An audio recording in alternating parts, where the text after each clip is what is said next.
Welcome to our channel. Today we how to increase budgeting skills with Mint, complete guide step by step clearly. Creating an account in Mint is your first step toward better budgeting. Go to the official Mint website or download the Mint app on your mobile device. Click on the Sign Up button to get started. Enter your email address and create a strong password. After signing up, you will need to complete your profile. Provide details such as your name, income, and expenses to give Mint a clear overview of your financial situation. Once your profile is set up, link your bank accounts, credit cards, and loans to Mint.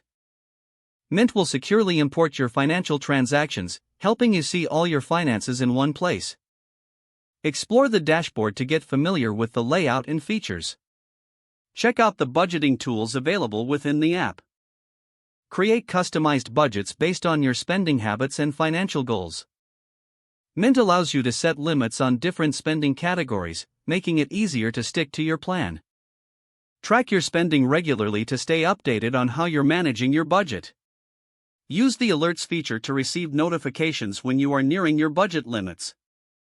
Take advantage of the financial goals tools that Mint offers. Set savings goals for things like vacations, emergencies, or future purchases. Monitor your progress towards these goals through the app's visual aids. Review the trends section to analyze your spending over time. Identifying patterns will help you make informed adjustments to your budget. Don't hesitate to revisit and adjust your budget as your financial situation changes. Check in with Mint regularly to keep track of your financial health. Stay engaged with the app to make budgeting a consistent part of your financial routine.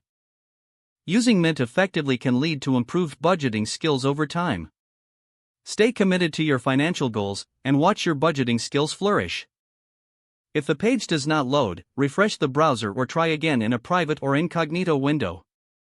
Make sure you are using the correct email address, then retype it carefully to avoid small typos. If your password is not accepted, use the reset option and create a new strong password you can remember. Check your spam folder for verification or security emails, then complete any requested confirmation steps. Don't forget to like this video and subscribe to our channel for more step-by-step tech guides.